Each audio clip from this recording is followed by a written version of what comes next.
In the 1980s and 90s, any IFR Aerostar pilot in North America would be greeted by the air traffic controller's acknowledgement of Ted Smith Aerostar, November 1324. The pilot couldn't help feeling the personal connection to the iconic Mr. Smith through his beautiful creation. As the intro semi-indicated, we are on our last video, our last in this series of 3 of the what is available for us here on the X-Plane world, which is the Ted R. Smith Creations, and Ted R. Smith Creation Airplanes is the last one. Here is the Aerostar by Avia71.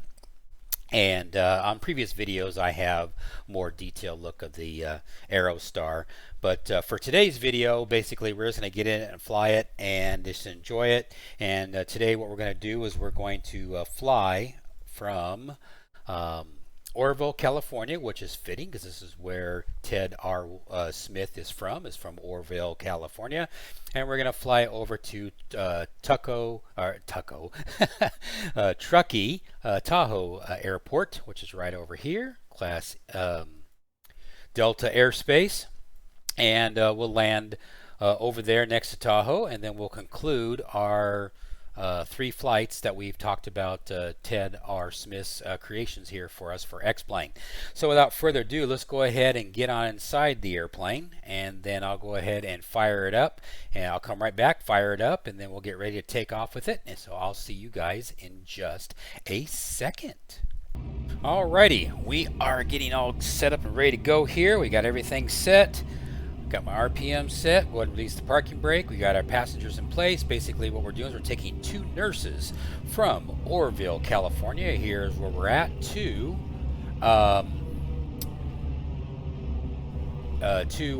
Truckee. And I see that I can't go that way because look at those big old barricades right there. They're not going to let me go down that way.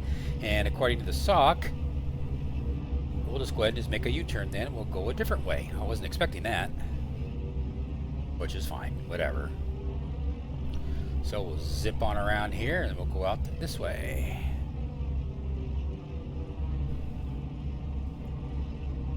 I'm going to take off at runway 13 because we have calm winds right now with no wind at all, so we can kind of just do whatever the hell we want. And so we're going to take off at runway 13, at least that's my intention anyway. Now if I can just get over here to make that happen. May have to backtrack.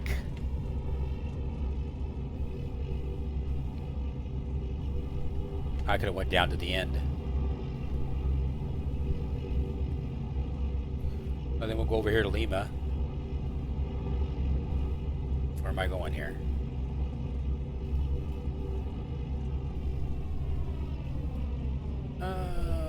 What is this? Is this runway 31? Yeah, 13? Yeah, that's what we want. So we'll just back taxi down then. Hell with it. For some reason they have those barricades over there.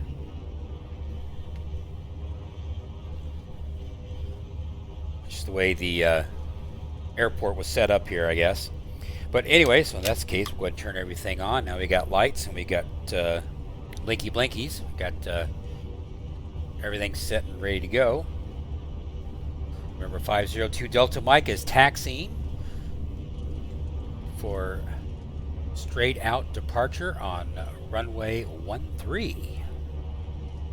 Oroville traffic. My abbreviated callouts. And I'll just kind of zip on around as you got these nurses all getting antsy. Alright, so here we are. Flaps 1. Get this going on. Set our pitch trim to where it needs to be. Pitch trim set. Flaps 1. Everything's set. Everything's good to go. Pull back on our map here a little bit. Alrighty. Well, without further ado, let's hit this bad boy. Let's make this thing happen. So here we go. Enjoy the sounds of the aircraft.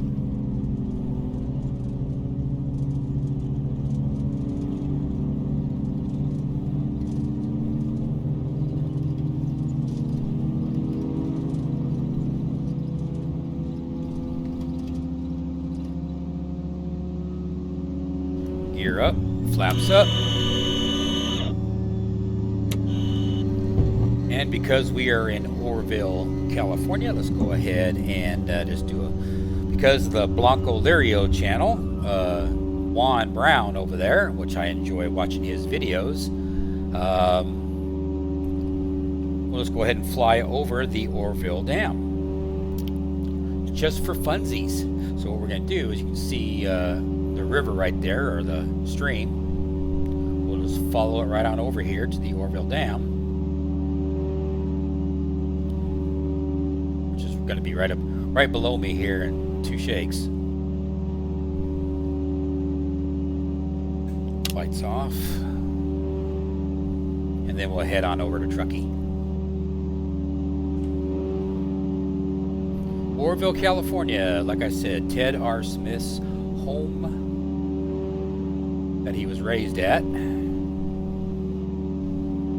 ahead and pull back on the props here a little bit. Don't really need to be screaming too much. We'll take it back to 2400 RPM. And like I said, this is his fastest piston airplane.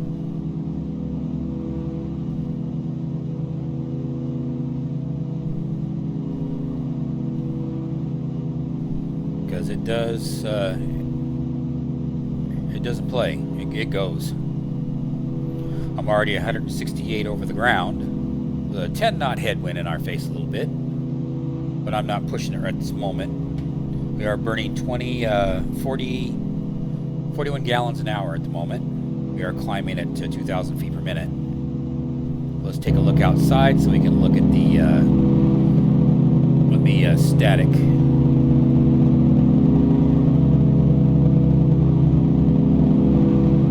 So we can have ourselves a look at the Orville Dam.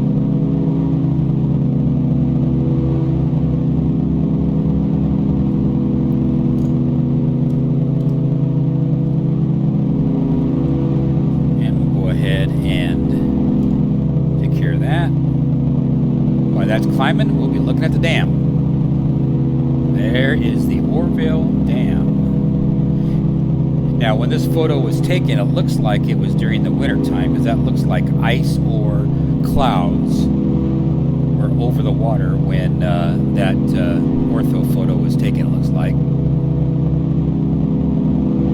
And you can see the damage from the rain right there. I don't know if this was taken before damage of the spillway or not. It looks like it might have been, at least that part of it anyway, or they're I don't see any construction equipment, so, which is kind of cool.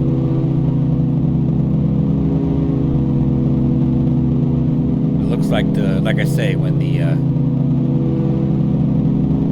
photos were taken, it looks like it was a lot of clouds over the water. Oh well, but anyway. That's the Orville Dam. So now we'll go ahead and go to GPS, and we'll go ahead and go to our destination,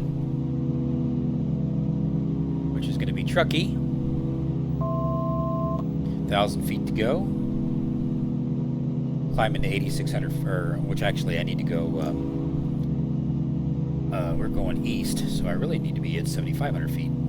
Let's go to 9,500. Why not? We'll go 9,500. And then we'll go ahead and throw in, we just sealed the doors. Now the doors, what's cool about this airplane, this one has has pressurization. We'll go ahead and turn that on for us. And like I said in the previous videos, the developer needs to illuminate these lights during the daylight a little better. Now that the one and only door is now sealed, it's got like an airbag type thing that goes around and seals around the door, so then that way it can hold pressure. And I think it can go up to like 5 pounds of pressure. Yeah, 4 pounds before it 6 pounds is absolute, but 4 pounds is in the green. And we'll just set our let's see, I think we're going to be at 6,500 feet. I think it's Truckee. I'll have to look and see. Maybe Truckee may be lower than that. I'll see what Truckee's altitude is. We're not going very high. We're only going to go to 9,000 feet anyway. So technically we don't even need it. But just for funsies, we'll have it on. So to save us a little bit of time, what I'm going to do is I'm going to static this image, and then we'll just kind of warp speed to final. So I will be right back.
Airplane, you got to lose a lot of airspeed. This thing is, even once you land, it doesn't really want to, the brakes don't really want to work that well.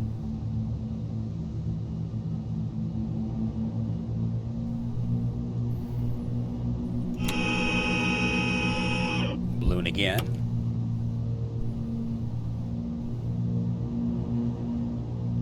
Trying to come in as quietly as possible, meaning not a lot of RPM on the engines. Okay, we're down to our blue line right now.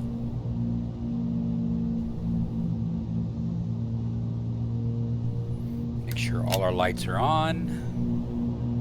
We're all good. November 502 Delta Mike is on final. Long final for runway 11. November 502 Delta Mike.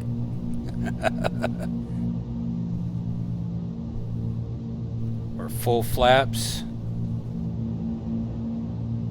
And of course, when I'm wanting to do something, when I'm something busy, I get distractions, as in a dog is barking, wanting to be let out. Of course. Back off on my power a little bit.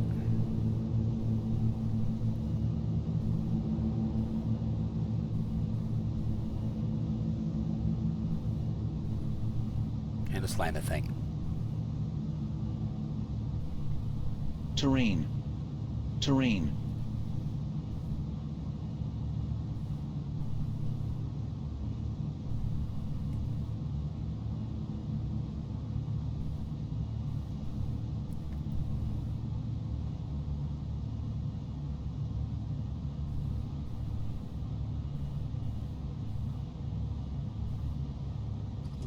There we go.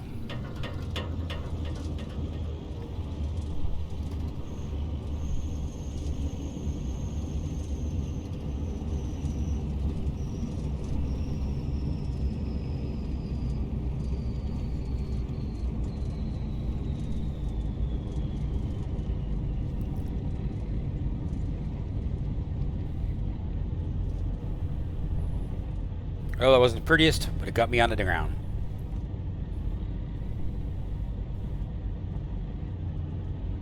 Very good.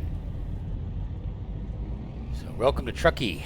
California, USA. Frame rates are suffering a little bit. All flaps up.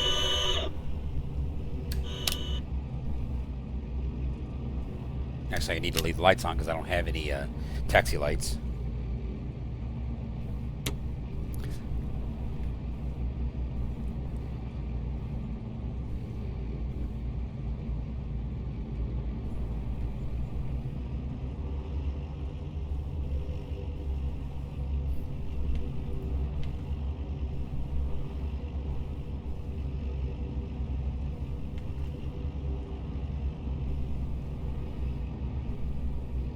Here's as good a spot as any.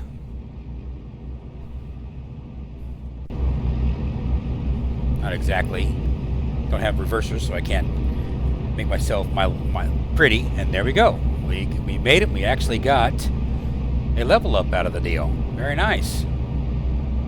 Very, very nice. And we want to continue with small planes.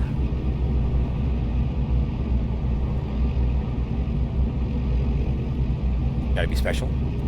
All right. So let's go ahead and do the quick shutdown procedure, which isn't much. Go ahead and turn off our landing light, taxi light, strobe lights. Well, strobe lights gotta leave on because we don't have any beacons. And I'll go ahead and turn off our avionics. Except for the GPS, for some reason that likes to stay. And then pull back. All right, we have made it.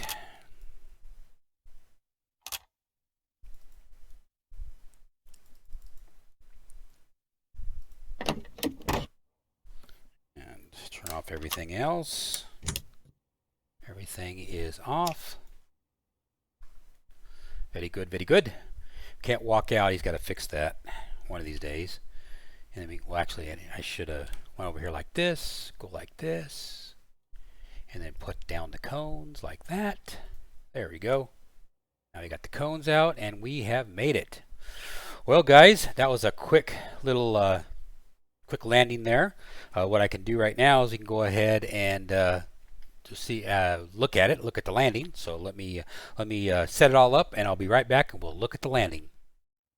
All right, here we go. Here is our landing. Landing on runway 11. Coming on in.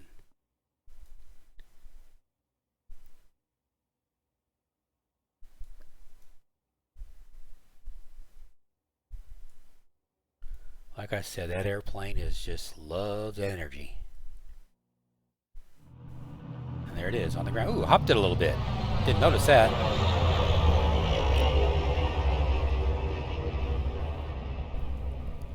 I did not notice the hop. You can see me trying to slow the damn thing down. Reversers.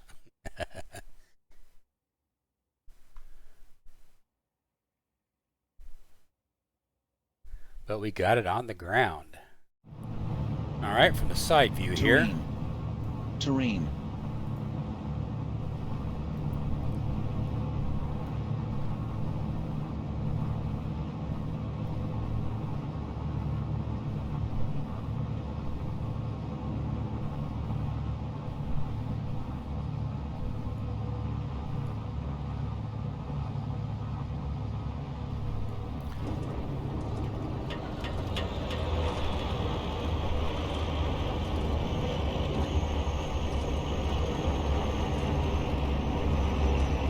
Hear it. A lot of energy.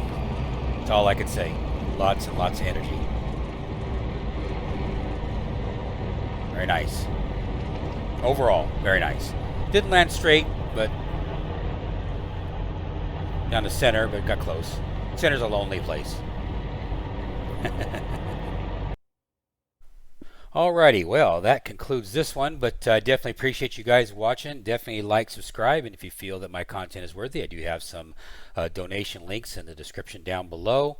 Out of all three airplanes that we've flown in the previous two videos and this one from Ted R. Smith, I think my favorite one out of all of them. It just depends on which one. For the all-arounder, speed and economy, without a doubt, is going to be this one, the Aerostar 601 or 700 series. If I had a real one, this one would be the best all-around aircraft. As far as nostalgia is concerned, without a doubt, by far, if somebody said, "Here, Dion, here's the keys," to the Strike Commander 500S, I would say, "Oh, gimme, no problem at all there." As far as nostalgia is concerned and the history with the Strike Commander and those Commander high wings, I'm more of a high wing guy anyway. I like high wings better than I like low wings, but that's just my personal preference. I just think they look cool. That's purely from a emotional position of I just like the looks of them, a high wing better than I like a low wing. But if somebody offered me the keys to this one, I would take this one too, obviously. If you want raw-out speed, then obviously you want to take the turboprop. You want to take the 690B, the Aero Commander 690B, for all-out speed, getting from one place to another quickly. Yes, you're going to want that one, but the fuel or the expense in repairs and maintenance and upkeep on an Aero Commander 690 turboprop, I wouldn't want it because I couldn't afford it. Now, if you had unlimited funds, then obviously we wouldn't be going down these roads at all. We'd be having totally different airplanes and what is new today and what is most efficient today. But out of the three airplanes, I think for cost, maintenance, and everything else, I would take the Aerostar. Again, if I was going to pick all three of them, the Aerostar probably would be the choice to have that best all-in-one. The Aerostar is definitely it. So again, I definitely appreciate you guys watching. And like I said, this was fun making these three videos. I hope you guys research Ted R. Smith. The guy actually did more than just 3 general aviation airplanes for X-Plane. He did considerably more airplanes for the government, for the military during World War II. The guy knew his stuff. He knew what he was doing. And the dude was awesome. So anyway, I appreciate you guys watching this series, and I'll catch you guys next time on another exciting X-Plane adventures. Well, we'll get in an airplane and fly from point A to point B and just have some fun and enjoy it while we can. So take care, guys. Have a great one. Bye.